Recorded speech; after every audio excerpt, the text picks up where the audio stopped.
For 8 years, the only voice Tobias Marsh ever heard was the one inside his own head. 8 years of quiet. 8 years of building a wall of silence around himself, brick by lonely brick. He'd chosen this life, this emptiness, this ranch nestled so deep in the valley that civilization was just a bad memory. But he was about to get a very loud reminder that you can't run from your past. Because the past doesn't just follow you, it hunts you down.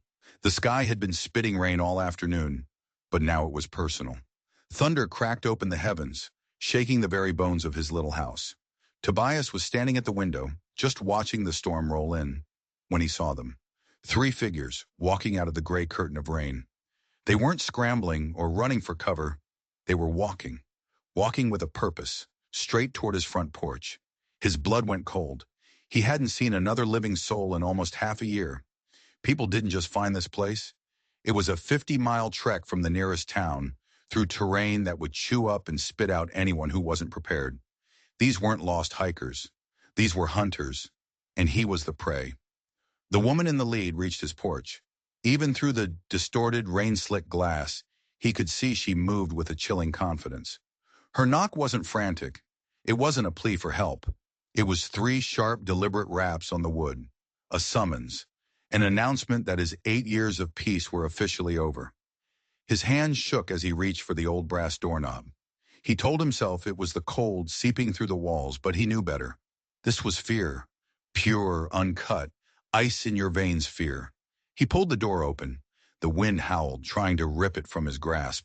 And there she stood. "Tobias Marsh," she said. Her voice wasn't a question. It was a statement, a verdict. It sliced through the roar of the storm and stabbed right into his heart. His name. A stranger was saying his name, a name he hadn't heard spoken by another person in 2,920 days. It felt like a punch to the gut. She was beautiful in a way that was almost dangerous. Dark hair was plastered to her face by the rain, and her eyes looked right through him, like she was reading the ugliest chapters of his life story. Behind her, 2 other women stood like statues in the downpour. One was younger, maybe barely out of her teens, with a face that looked like it should be on a porcelain doll, but her eyes held a cold, calculating glint that didn't match. The other was older, her face a roadmap of hard years, and she watched him with the unnerving patience of a vulture waiting for something to die. "We need shelter," the leader said. But the way she said it, it wasn't a request, it was a demand. "The storm caught us." He finally found his voice. It came out rusty like an old hinge. How do you know my name?" A small, cruel smile played on her lips. It didn't touch her eyes. "May we come in, Tobias? It's important." The younger one shivered, a theatrical little movement, but Tobias noticed her hand was clenched tight around a small leather satchel she held against her chest. She wasn't cold, she was ready. The older one said nothing, but her gaze never wavered. It was like she was memorizing his face, maybe deciding where to strike first. Thunder exploded directly overhead, a deafening crack that made the whole world tremble. And in that moment of violent chaos, Tobias made the single worst decision of his life. He stepped aside and let them in, but just as the first woman crossed his threshold, he saw it. A flash of triumph in her eyes. A look that had nothing to do with finding shelter from a storm. It was the look of a trap being sprung. The warmth of the cabin changed them. Or maybe it just revealed what was hiding underneath the rain in the desperation. Their wet clothes steamed in the glow of the fireplace, and the 3 women moved through his small home with a terrifying ease. It was like they'd been there before, like they owned the place. They were sizing it up, not as a refuge, but as a cage, his cage. "You have a lovely home," the leader said, her voice smooth as poison. She took off her shawl and draped it over a chair back. "Very private." She extended a hand. "I'm Cora, and these are my sisters, Ruby and Violet." Ruby, the young one, gave him a sweet, fake smile that never reached her cold eyes. She sat down in his favorite chair, the one he'd spent countless nights in, reading by the fire. She made it her own without even asking. Violet, the older one, just nodded. Her eyes swept the room, taking in every detail. The exits, the potential weapons, the weaknesses. Where are you traveling to? Tobias asked, trying to sound casual, trying to pretend his heart wasn't trying to beat its way out of his chest. Cora was already in his kitchen, opening cupboards like she knew exactly where he kept the tea. Oh, just visiting old friends, Ruby chimed in from the chair, still clutching that little satchel. It's amazing the stories you find out here in the middle of nowhere. Don't you think, Tobias? That was it. The way she said his name again. The way she emphasized stories. His blood turned to ice. This wasn't a random encounter. This wasn't bad luck. This was an appointment. An appointment he didn't know he'd made. I think you've made a mistake, he said, his voice stronger now, laced with the anger that comes from pure terror. I don't know what you're looking for, but... Oh, we found exactly what we came for. It was Violet, the silent one. Her voice was low and raspy, full of gravel and old grudges. It filled the small cabin, making the air thick and hard to breathe. She looked him dead in the eye. 8 years is a long time to hide, Tobias. The words were a physical blow. They knocked the air from his lungs. His carefully constructed world, his 8 years of silence and solitude, came crashing down around him. The walls of his home suddenly felt like they were closing in, squeezing him, suffocating him. I don't know what you're talking about, Cora laughed. It was not a pleasant sound. It was the sound of a lock clicking shut. The Merchants Bank of Silver Creek, September 15th. She paused, letting the date hang in the air like a guillotine. Does that ring any bells? It wasn't a bell. It was a nuclear explosion in his memory. 8 years, 2 months, and 12 days. The day he ceased to be a man and became a ghost. The day he ruined lives, stole futures, and ran into the wilderness to escape the reckoning. But the reckoning had just knocked on his door. Ah, Ruby said, her innocent mask back in place. You remember. We can see it all over your face. He took a step back, his instincts screaming at him to run, to bolt out the door and disappear into the storm. But Violet was already there, blocking his path. She didn't move aggressively. She just positioned herself, like a chess piece. A move that said, check. Sit down, Tobias, Cora said, her voice deceptively gentle. We have so much to catch up on. The storm outside raged on, a perfect soundtrack for the nightmare unfolding inside. But Tobias was starting to understand a terrifying truth. These women weren't seeking shelter from the storm. They were the storm. He sank into a wooden chair across from them, the one with the wobbly leg he'd been meaning to fix for 3 years. His hands were trembling. The past wasn't a memory anymore. It was sitting in his living room, wearing 3 different faces, each one a mirror reflecting his darkest secret. You're wondering how we found you, Cora said. She had settled onto his couch, looking as comfortable as if she were in her own home. It wasn't easy. You're good, Tobias. I'll give you that. Changed your name, grew the beard, became some kind of mountain man. It was a good disappearing act. Ruby reached into the small leather satchel she'd been guarding so fiercely. She pulled out a photograph. It was old and creased at the edges. She slid it across the table toward him. It was his face, a younger face, clean-shaven, wearing a banker's suit and a smug smile. The face of a man who thought he could get away with anything. The face of a monster. But people have a way of remembering faces, Ruby said, her voice dripping with false sweetness, especially when that face is attached to the worst day of their lives. Violet leaned forward, her elbows on her knees.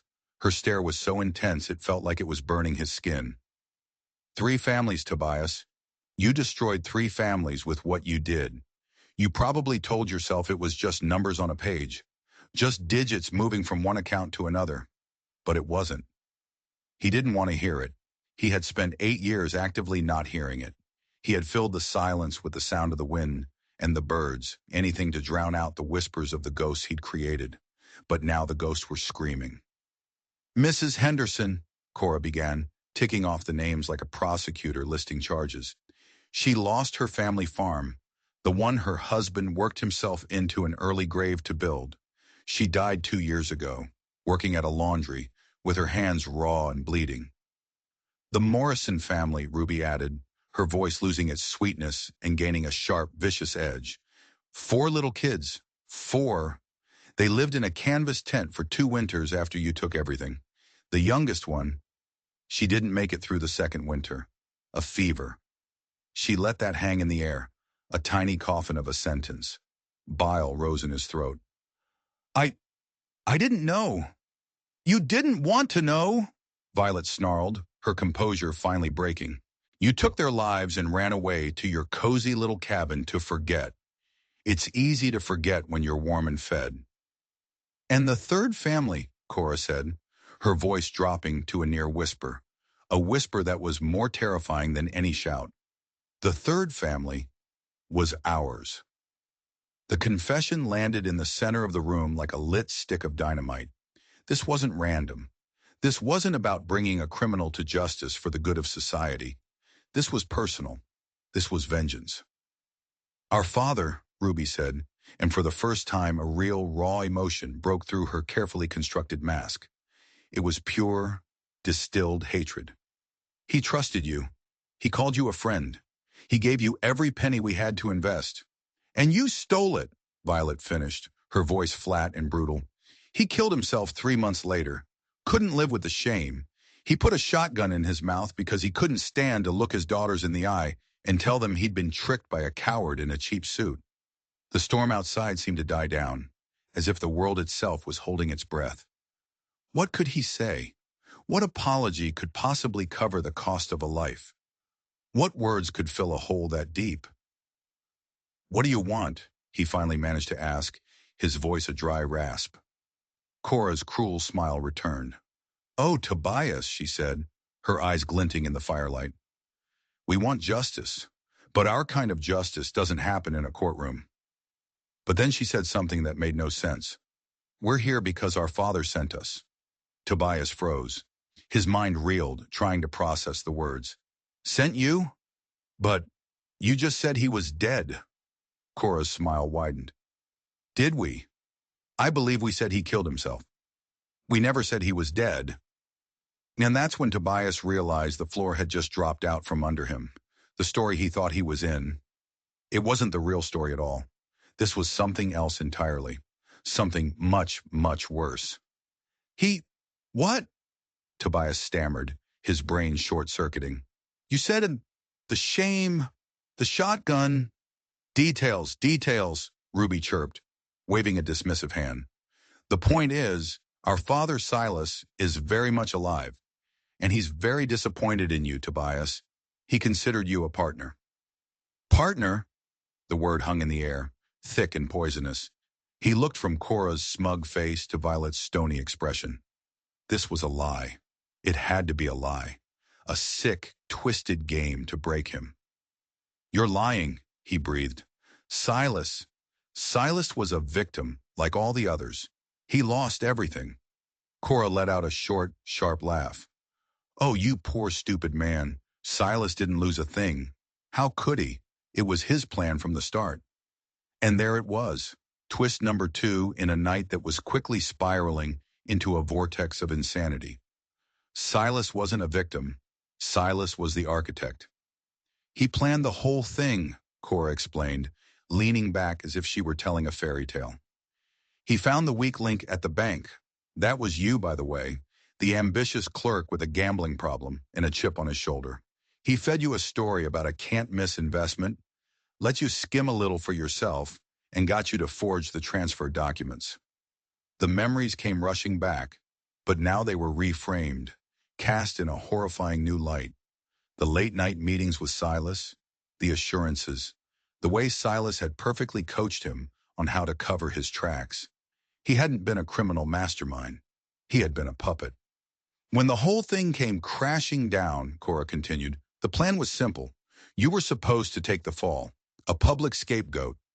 Silas would pretend to be a ruined man, then quietly disappear a few months later to meet you and split the money. A perfect crime. But you got spooked, Ruby added, picking up the story. You heard the sheriff asking questions a day too early, and you bolted. You ran with all of it. You left Silas high and dry, and you left us with nothing but a fake suicide note and a town that hated us because of our father's bad judgment. Violet stood up and began to pace in front of the fireplace. her shadow dancing on the walls like a caged animal. We spent 2 years in poverty, 2 years being pointed at on the street, 2 years listening to our father curse your name every single night. And then we started planning. He trained us, Cora said, a strange note of pride in her voice. He taught us how to track, how to read people, how to be invisible. He forged us into weapons, weapons with one single purpose, to find you, Tobias, and get his money back. So they weren't angels of vengeance seeking justice for a wrong father. They were debt collectors, enforcers for the very man who had orchestrated the whole crime. The ground beneath his feet kept shifting, and he couldn't find his balance. So you want the money? He asked, a desperate flicker of hope igniting in his chest. Money was simple. Money he could understand. I have some of it left, buried. I can give it to you. Cora, Ruby, and Violet all looked at each other, and then they started to laugh. Not a pleasant laugh. It was a cold, sharp, broken sound that echoed off the wooden walls of the cabin. It was the laugh of people who had passed the point of caring about something as simple as money. "Oh, you sweet summer child," Ruby said, wiping a tear of mock laughter from her eye. "You think this is still about the money? That ship sailed a long time ago." "The plan has changed," Violet said, her pacing stopping abruptly. She turned to face him, her eyes burning holes in his soul. "See, while we were hunting you, we learned things. We spoke to the Hendersons before the old woman died. We found the Morrisons, huddled in that tent. We saw the real cost of what you and our father did. And it changed us," Cora finished, her voice turning hard as steel. "We realized that Silas was just as much of a monster as you are, maybe even more for using his own daughters as tools. This isn't about his money anymore. This is about a balance sheet, and it's got so much red ink on it, Tobias. So much blood." A chilling silence fell over the room. The only sound was the crackle of the fire and the frantic drumming of his own heart. "So, what is this about?" he whispered. Cora stood up and walked over to the window, looking out at the dying storm. "It's about a reckoning, but not the one you think. We're not here to take you back to Silas. We're not even here to take you to the law." She turned back from the window, her face illuminated by a sudden flash of lightning. And in that brief, stark light, he saw an expression of terrifying resolve. "We're here to erase the whole sordid mess, starting with you. And then, we're going to find our father." But it was what Ruby said next, a quiet little addition that made the blood freeze in his veins. She pointed a delicate finger at the floorboards. "And we're going to start by digging up your floor. Silas always told us you were sentimental. He said you'd never bury the money too far from where you sleep." He stared at the floor, his mind racing. The money was there, yes, but there was something else buried with it, something he had hidden 8 years ago, something he prayed they would never, ever find. A second ledger, the real one, the one that didn't just have Silas's name in it. It had names that were far, far worse. Panic seized him, cold and sharp. They couldn't dig. They just couldn't. The money, they could have it. But the ledger, that was a death sentence, not just for him, but for them too. "Wait," he said, his voice cracking. "There's no need to tear up the house. I'll get it for you." Cora raised a skeptical eyebrow. "Just like that? After 8 years of hiding, you're just going to hand it over?" "It's just money," he said, trying to sound convincing. "It's cursed. It's brought nothing but misery. Take it, please." He was bluffing. He was stalling. He needed time to think. How could he get them the money without them finding the book? He looked around the small cabin, his eyes darting from the fireplace, poker, to the heavy iron skillet on the stove. Could he fight them? 3 of them? Violet looked like she could handle herself. Cora was clearly the brains. And Ruby looked deceptive. He suspected she was the most dangerous of them all. No, fighting was a fool's errand. He had to outthink them. "All right, Tobias," Cora said, exchanging a look with her sisters. "You've got 5 minutes. Show us where it is. But try anything, and I mean anything. And Violet will be more than happy to show you just how long a person can scream before their voice gives out." Violet smiled. It was not a friendly expression. His heart hammered against his ribs. The money was buried beneath a loose floorboard right in front of the hearth. The ledger was in the same oilcloth wrap, tucked right beside it. There was no way to get one without revealing the other. He walked slowly toward the fireplace, his mind screaming. He knelt down, his knees popping in the tense silence. He could feel their eyes on his back, 3 pairs of predatory eyes watching his every move. He reached for the edge of the large, flat stone that formed the hearth. It was heavy. He'd used it to hide the seam of the loose board. As his fingers gripped the cold stone, an idea, a desperate, insane idea, flashed in his mind. It was his only chance. He took a deep breath. "It's under here," he said, his voice trembling. He braced himself. Then with a guttural yell, he heaved the hearthstone sideways. It scraped across the floor with a deafening screech. But he didn't stop there. Instead of reaching for the floorboard, he kept pushing. He put all his strength, all his desperation, into the motion. The heavy stone slab tipped over the edge of the raised hearth and crashed down onto the floorboards with the force of a battering ram. Crack! The wood splintered and shattered, not just the loose board, but the two next to it, revealing the dark, earthy space beneath. And there, nestled in the dirt, was the oilcloth package. But his gamble had worked. The force of the impact had driven the package deep into the soft earth, bearing it further. And better yet, it had kicked up a cloud of dirt, dust, and splinters. In the ensuing chaos, with the women momentarily startled by the loud crash and the dust cloud, he acted. He plunged his hands into the loosened dirt, his fingers searching frantically. He felt the slick oilcloth. He grabbed the package, but before he pulled it out, he did something else. He squeezed. He felt the hard rectangular shape of the ledger inside, separate from the canvas bags of coins. He angled the package in the dirt, worked his fingers around the book, and pulled. It came free from the main bundle with a soft tearing sound. He had it. The book was in his right hand, hidden by the dirt and the shadows. "There!" he gasped, pulling the now lighter oilcloth package out with his left hand. "There it is! Take it!" He tossed the bundle onto the floor in front of them. It landed with a soft, dull thud, not the heavy metallic clink it should have. Ruby, the youngest, was the first to notice. Her eyes narrowed. She looked from the package on the floor to the dirt smeared all over Tobias's hands and arms. "That's not heavy enough," she said, her voice a low, dangerous hum. "That's not all of it." "It's what's left," he pleaded, his heart pounding. He was still kneeling, his right hand buried in the loose dirt, clutching the hidden ledger. "I had to live. I had to buy supplies." Cora stepped forward, her eyes scanning the scene. She was smart, too smart. She looked at the hole, at the package, at him. Her gaze was analytical, cold. She was putting the pieces together. "He's lying," Violet stated, taking a step toward him. "He separated it. There's something else still in the hole." This was it. The moment it all fell apart. Tobias knew he had seconds, maybe less. He couldn't let them get that book. As Violet advanced, he made his move. He ripped his right hand from the dirt, the ledger clutched in his fist. He didn't run for the door. That was what they'd expect. He lunged for the fire. With a desperate roar, he threw the small, leather-bound ledger directly into the heart of the roaring flames. For a split second, everyone froze. The three sisters stared in disbelief as the edges of the book began to curl and blacken in the intense heat. Then all hell broke loose. Violet let out a yell of pure rage and launched herself at him, but she was too late. Cora screamed, "Get it out! Get it out!" Ruby, moving with shocking speed, grabbed the iron fireplace poker and jabbed it into the flames, trying to hook the book and pull it free.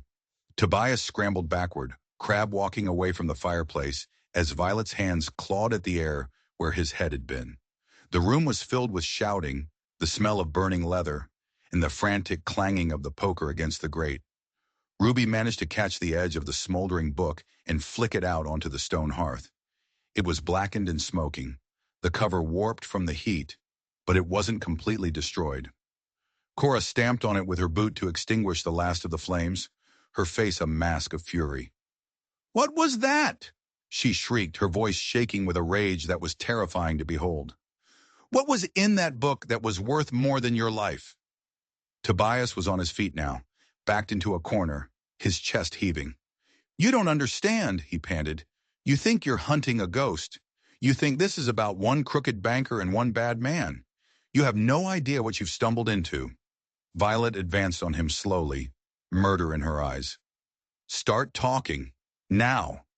He looked at the three of them, Cora, the leader, trying to pry open the heat-damaged book, Ruby holding the poker like a weapon, her knuckles white, and Violet, ready to tear him apart with her bare hands. They were formidable. They were dangerous, but they were in way over their heads. "That book," he said, his voice low and urgent, "is the only reason I'm still alive. It's the only reason Silas is still alive." That got Cora's attention.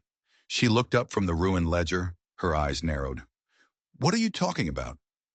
"Silas didn't just plan a robbery," Tobias explained, the words pouring out of him in a desperate torrent. "The money from the bank wasn't for him. It was a tribute, an entry fee. He was buying his way into a seat at the table with some very, very bad people." He pointed a trembling finger at the book in her hands. "That was his insurance policy. It's a ledger. It has all their names, all their crimes, who they paid off, who they killed. It's a map of their entire organization. He gave it to me right before the robbery. He said if anything happened to him, I was to get it to the federal marshals. It was his one good deed." Ruby scoffed. "Our father? A good deed? You're a terrible liar." "I'm not lying," he insisted. "Why do you think I ran? I didn't run because I was scared of the sheriff of Silver Creek. I ran because the day after the robbery, 2 men from that organization showed up looking for Silas. They thought he'd double-crossed them. They would have killed us both. I ran to save my own skin, and I took the ledger with me." Cora was looking at the book, then back at him, a flicker of uncertainty in her eyes for the first time all night. She managed to pry the cover open. Many of the pages were fused together or turned to ash, but some in the middle were still legible. She scanned a page, her breath catching in her throat. "The Rocking K Ranch," she whispered, reading from the page. "Fire, September 3rd. "That was the Henderson place," Tobias said quietly. "The fire wasn't an accident. They wanted that land. It's in the book. Everything is in the book." A new horrifying silence descended on the cabin. The three sisters were no longer looking at him as their prey. They were looking at the smoking book in Cora's hands, and they were looking at each other. They had come here seeking vengeance on a simple thief. Instead, they had kicked open the door to a snake pit, and now the snakes were going to know someone was there. This can't be real," Ruby stammered, the poker suddenly looking very flimsy in her hands. "They've been hunting me for 8 years, Tobias said, his voice grim. "Not for the money, for that book. My isolation wasn't just about hiding from the law. It was about hiding from them. And now you've led them right here." As if on cue, a sound cut through the night. It wasn't the wind, it wasn't the storm. It was the distinct, unmistakable sound of a horse whinnying, close by. Too close. They all froze, their heads snapping toward the single window. 4 pairs of eyes stared out into the darkness. And in the distance, bobbing through the trees, they saw it, the flickering orange glow of a lantern. And then another, and another. Violet was the first to speak, her voice barely a whisper. "Tobias, who are they?" He looked at the approaching lights, a cold, final dread settling in his stomach. The game was over. He hadn't just been found by the daughters of his accomplice. He had been found by the monster Silas had been trying to join. "They're the people from the book," he said, "and they've finally come to collect." The knock on the door, when it came, wasn't a polite summons like Cora's had been. It was the sound of a heavy boot kicking the door clean off its hinges.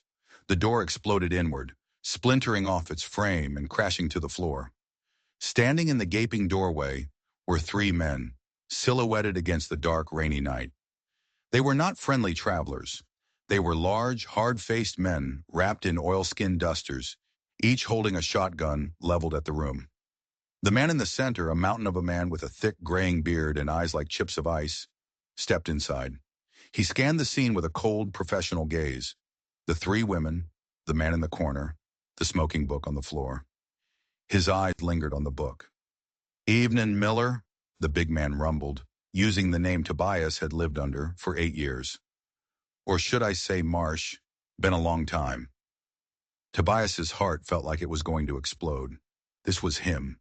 This was Bartholomew Thorne. His name was on the first page of the ledger. He was the one who ran this whole territory. Thorne! Tobias managed to choke out.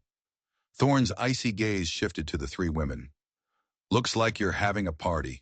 Didn't mean to interrupt. We'll just be taking what's ours and be on our way. He nodded toward the smoldering ledger in Cora's hand. That book. Hand it over, little lady. Cora clutched the book to her chest, her knuckles white.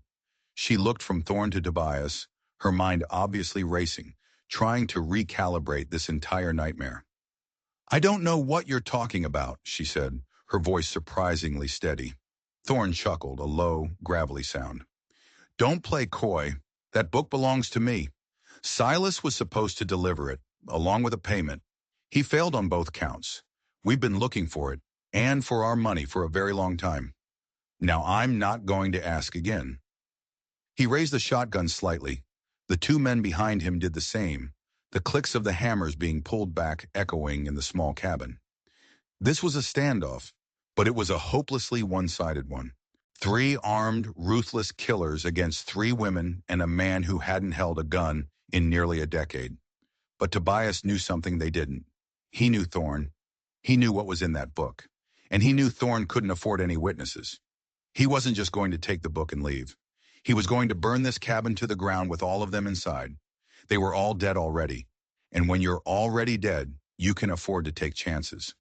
While all eyes were on Cora and the book, Tobias slowly, imperceptibly, began to shuffle to his left, away from the corner, inch by agonizing inch, toward the massive stone fireplace.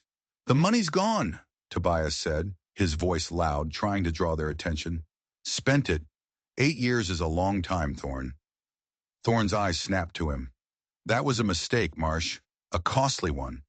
But the book isn't what you think it is, Tobias continued, still shuffling.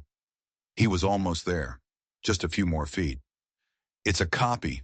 The real one is safe, with the marshals. It gets released if I don't check in. It was a total lie, a desperate, pathetic bluff. But it was all he had. Thorne's face darkened. For a split second, a flicker of doubt crossed his features. Had Silas been clever enough to make a copy? Had this sniveling little banker managed to outsmart him? That split second was all Tobias needed. He took one final lunging step and grabbed the heavy iron poker from the hearth. The same one Ruby had used moments before. It was still warm. He didn't attack Thorne. That would be suicide. Instead, he swung the poker with all his might at the old cast-iron lantern hanging from a beam in the center of the room. The poker connected with a loud clang. The lantern shattered, spraying hot oil and flame across the dry wooden floorboards. The fire ignited instantly. A wall of flame erupted between them and Thorne's men, greedily consuming the spilled oil. The cabin, which had been a sanctuary and then a cage, was now a funeral pyre. The cellar! Tobias screamed at the women over the roar of the fire. Now! He didn't wait to see if they followed. He dove through the smoke and flames toward the back of the cabin where a thick wooden trapdoor was set into the floor. The heat was immense, searing his skin and scorching his lungs.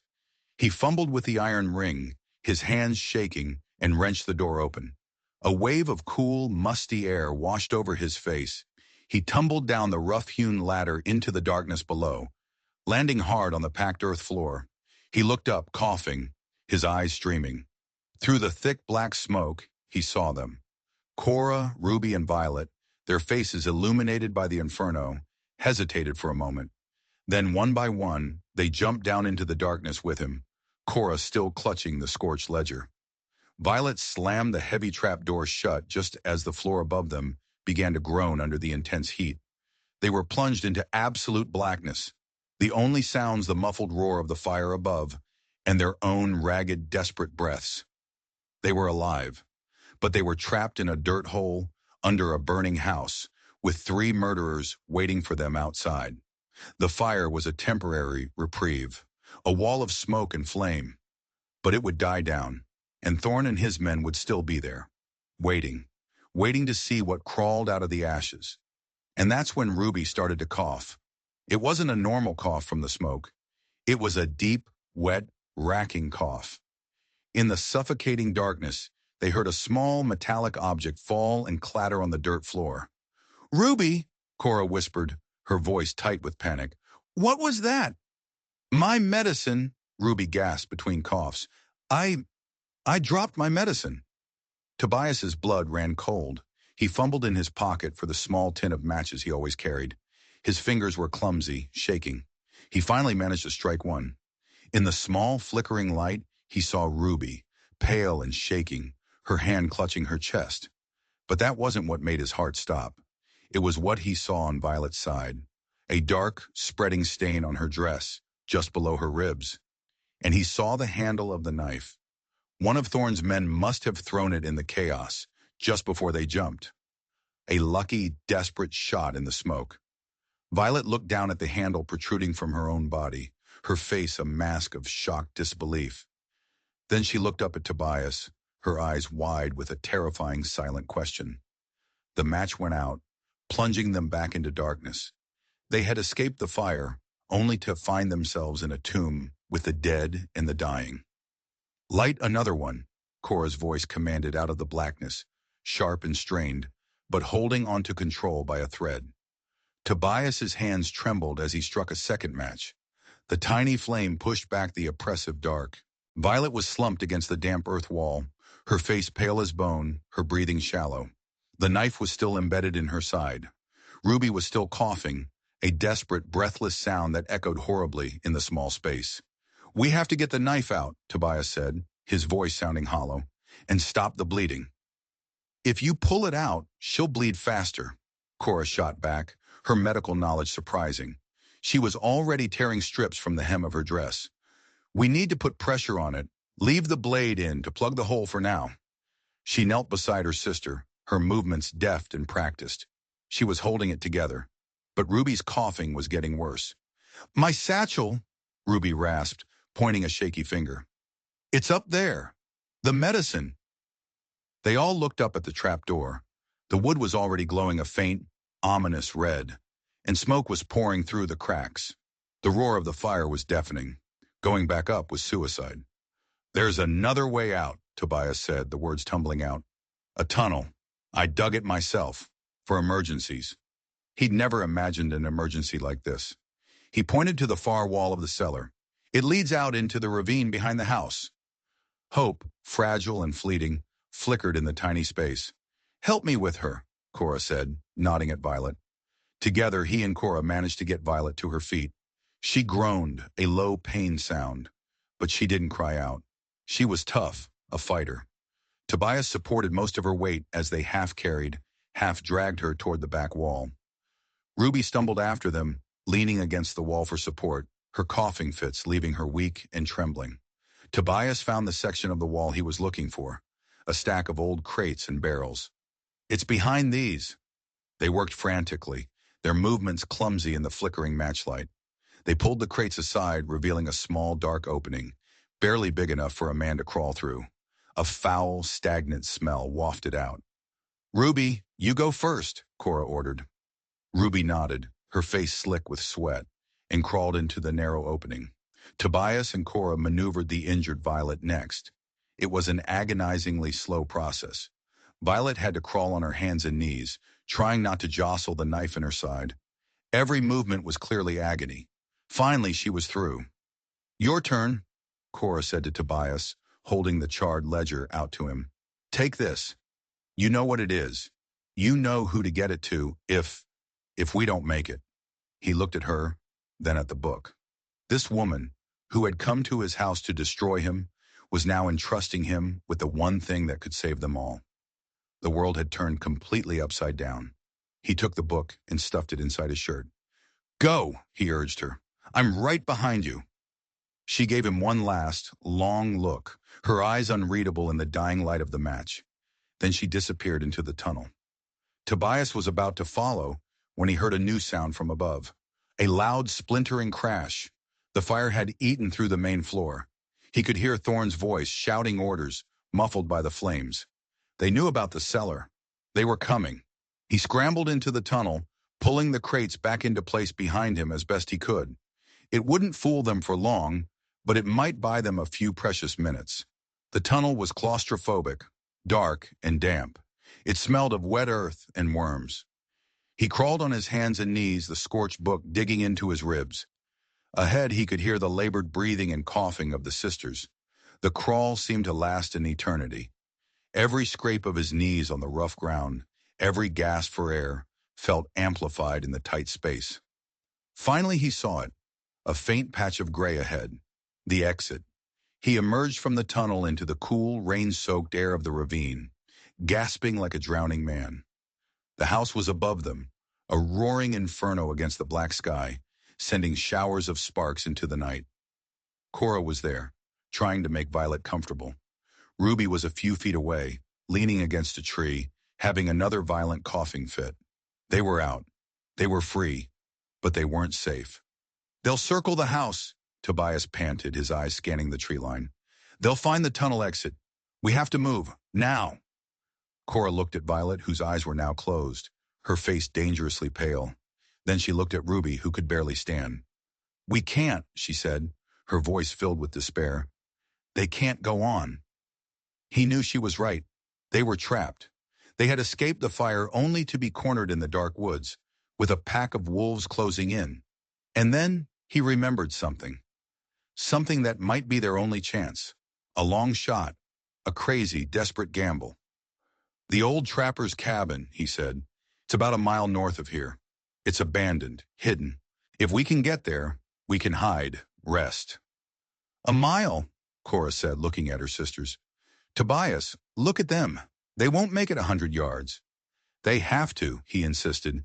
"It's that or we die here." Suddenly, Ruby's coughing stopped. She stood up straight, a strange, serene look on her face. "You two go," she said, her voice surprisingly clear. "Take Violet. Get her to the cabin." "We're not leaving you," Cora said, her voice fierce. "You have to," Ruby insisted. She walked over and touched Violet's forehead gently. "I'll lead them away. I'm fast. They won't catch me." "Ruby, no!"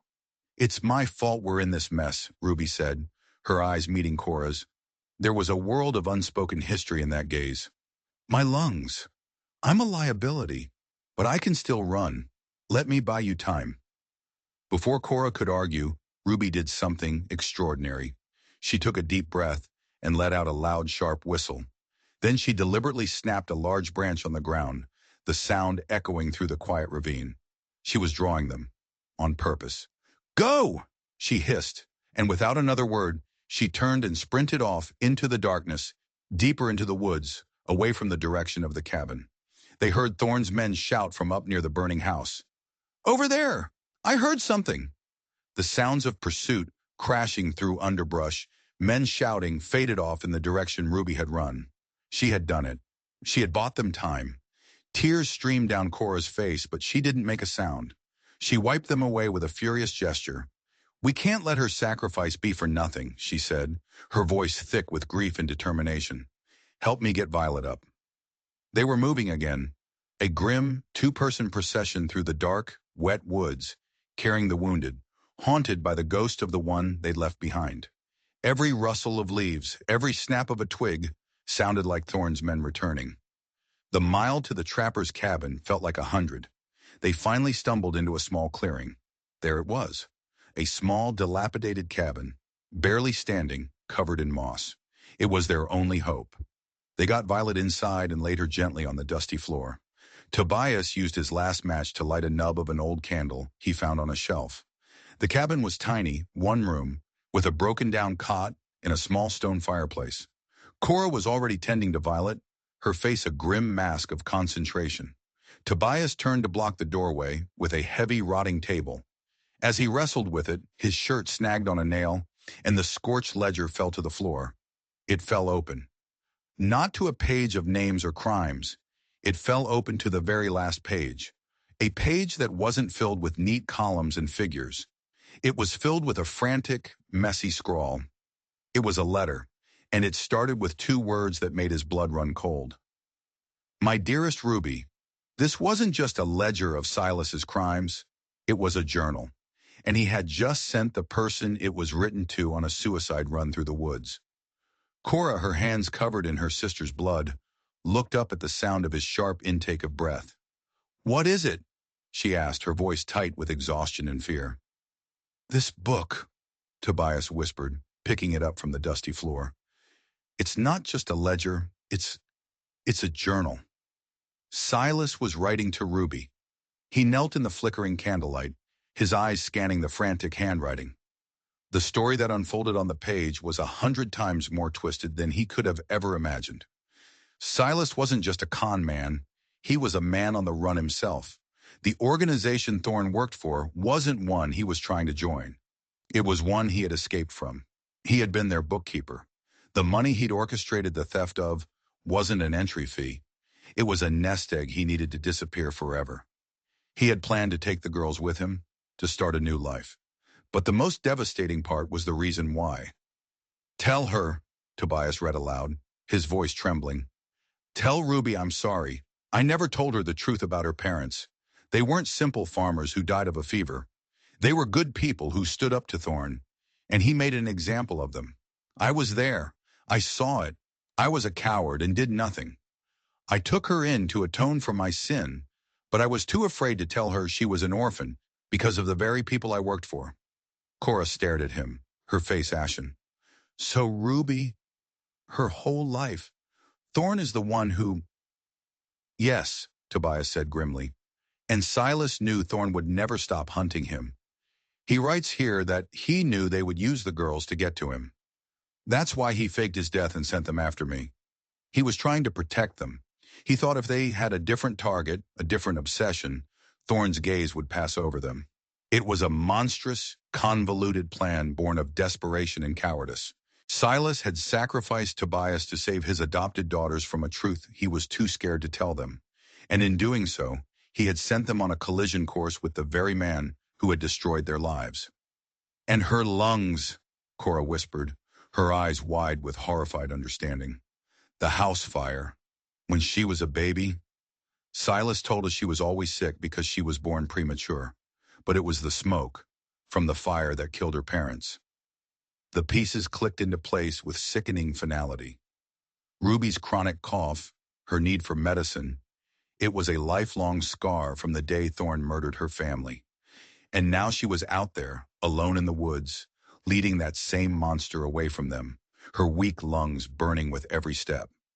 A low groan came from the floor. Violet's eyes flickered open. "Ruby," she murmured, her voice weak. "Where's Ruby?" Cora's composure finally shattered. A sob escaped her lips. She squeezed Violet's hand. "She's safe," she lied, her voice breaking. "She's safe." Tobias felt a wave of guilt so profound it was like a physical weight. His crime, his running, it had set all of this in motion. He had been the catalyst for this whole tragedy. He looked at the two sisters, one bleeding out on the floor, the other's heart breaking, and he knew he couldn't run anymore. "I have to go back," he said, his voice quiet but firm. Cora looked at him, her eyes red with tears. "Don't be a fool, Tobias. You'll be killed." "Maybe," he said, standing up.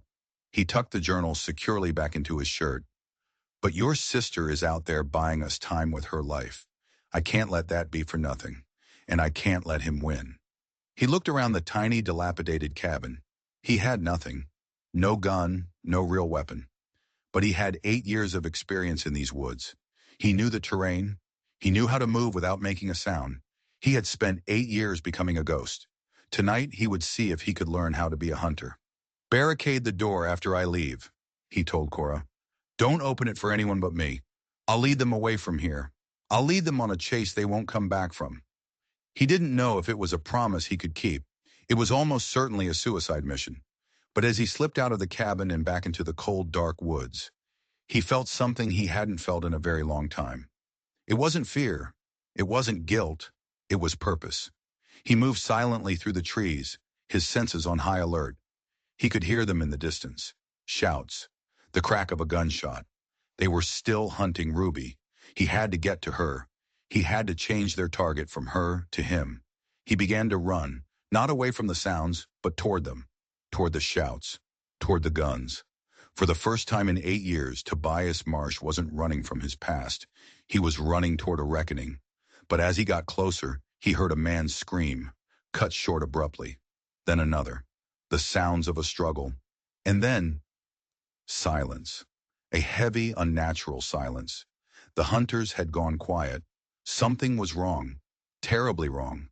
He slowed his pace, moving from tree to tree, every nerve ending screaming. He crept toward the edge of a small clearing, and what he saw made his blood freeze. Two of Thorne's men were on the ground, dead. One with a knife in his throat, the other with his neck broken at an unnatural angle. And in the center of the clearing, Bartholomew Thorne was on his knees. Standing over him, holding a pistol to his head, was a figure he didn't recognize at first. A tall, gaunt man in a dusty coat, his face pale and grim in the moonlight. The man looked up, his eyes finding Tobias in the shadows. And Tobias's world tilted on its axis. It was Silas, and he wasn't there to save them. He was there to clean up his own mess. "Tobias," Silas said, his voice as calm and chilling as a winter morning. He didn't seem surprised to see him. "Fancy meeting you here. I see you've met Mr. Thorne." Thorne, the monster who had terrorized the territory, was trembling on the ground like a frightened child. "Silas, please, we had a deal." "Our deal ended when you sent your thugs after my girls," Silas replied, his voice devoid of any emotion. He pressed the barrel of the pistol harder against Thorne's temple. "I built your entire empire for you, Bartholomew. I cooked every book, hid every body, laundered every dollar. I thought that would buy my family's safety. I was wrong." Tobias stared, completely stunned. This wasn't the cowardly bookkeeper from the journal. This was someone else.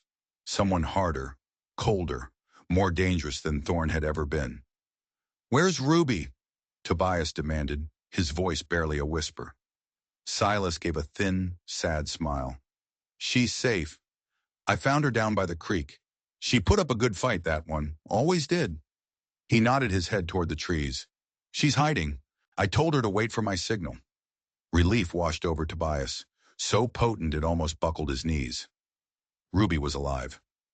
"Now," Silas said, his attention returning to the kneeling man. "There's just the matter of tying up loose ends." He looked directly at Tobias. "I'm truly sorry for what I put you through, my friend. It was a desperate plan, but you were the only one I trusted to be smart enough to run and compassionate enough to keep that journal safe, not just use it as leverage." "So what now?" Tobias asked. "Now the story ends the way it was always supposed to," Silas said. "The evil man, Bartholomew Thorne, and his crooked banker, Tobias Marsh, finally meet their end out here in the wilderness, killing each other over stolen loot. A tragedy. The territory will be free of its tyrant, and my girls will finally be free of the ghosts that have haunted them." It took a second for the words to sink in.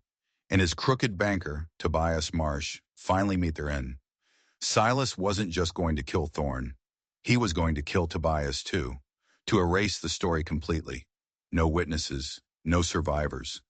Just a clean slate. "You'd kill me?" Tobias asked, his voice filled with disbelief. "After all this?" "It's not personal," Silas said, and the scariest part was that he seemed to mean it. "It's just bookkeeping, balancing the ledger. Your death, his death, it buys my daughter's lives. It's a price I'm willing to pay." Before Tobias could react, Silas pulled the trigger. The gunshot was deafening in the small clearing. Thorne's body slumped to the ground. And then the pistol was pointing at Tobias. "I'll leave the journal on your body," Silas said conversationally. "The marshals will find it. They'll laud you as a hero who died bringing down a criminal empire. It's a better legacy than a thief, don't you think?" This was it.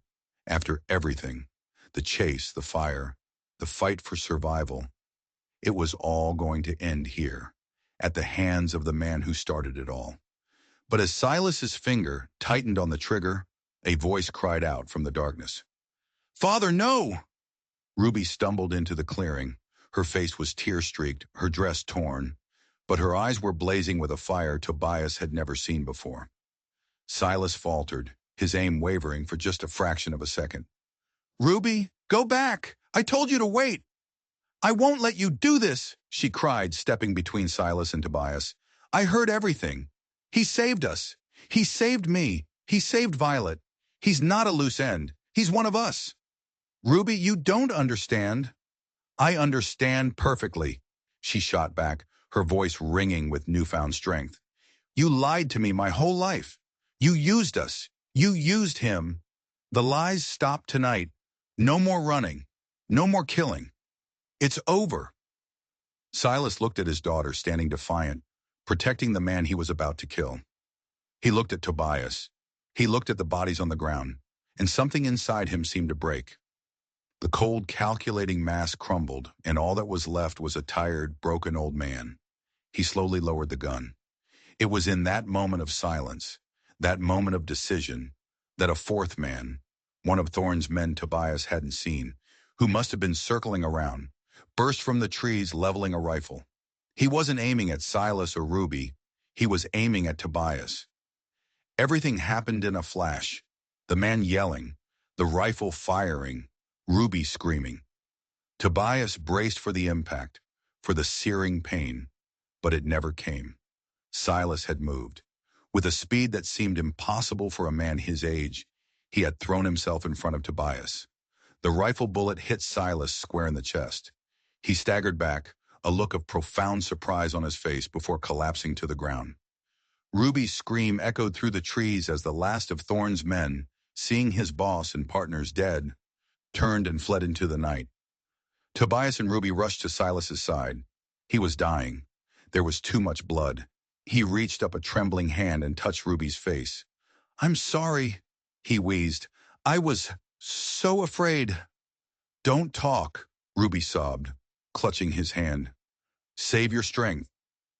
Silas looked past her, his eyes finding Tobias. The ledger, he gasped. Balance it. Make it right. His eyes fluttered closed, and he was gone. For a long time, the only sound in the clearing was Ruby's quiet weeping. Tobias stood, his mind reeling from the whiplash of the past few hours. He had been a hermit, then a hostage, then a fugitive, then an ally, then a target, and now he was a survivor. He placed a hand on Ruby's shoulder. He saved my life, he said quietly. He saved both our lives. Ruby looked up, her eyes filled with a grief so deep it was bottomless. What do we do now? Tobias looked down at the scorched journal still tucked in his shirt. He thought of Cora and the wounded Violet waiting in the cabin. He thought of the families in Silver Creek. He thought of Silas's last words. Balance the ledger. Now, Tobias said, his voice filled with a conviction he hadn't felt in his entire life. We go home, and we make it right. The journey back to Silver Creek was long. They retrieved Cora and Violet, whose wound, thankfully, was not as fatal as it had looked. The four of them, a broken, strange, and unlikely family forged in fire and blood, made their way out of the wilderness. They didn't go back to town as heroes or villains. They went back with the truth. The journal, combined with Tobias's testimony, blew the lid off the entire criminal organization. The lands were returned. The stolen money, what was left of it, was given back. The names in the book were brought to justice. Tobias Marsh confessed to his role in the bank theft. He didn't hide, and he didn't make excuses. He stood before the town and told them everything. He was sentenced to prison, but it was a short sentence. His testimony had done more good for the territory than his crime had done harm. The sisters were there on the day he was released. 3 women who had come to his door seeking vengeance, but had found something else entirely. They had found justice. Not the kind that comes from the barrel of a gun, but the slow, difficult kind that comes from telling the truth and balancing the ledger. His 8 years of silence were over, and for the first time, he was ready to start living. That story is a wild ride, isn't it? Twists and turns you just don't see coming. If you love stories where the lines between good and evil get blurred and justice comes in the most unexpected ways, you're in the right place. Do me a favor and hit that like button if you enjoyed the journey, and let me know in the comments which twist shocked you the most. Was it the father being alive, the ledger being a journal, or Silas's final sacrifice? I read every single comment, And if you want to make sure you never miss another story like this one, make sure you subscribe and ring that notification bell. It means the world to me. Thanks for stopping by.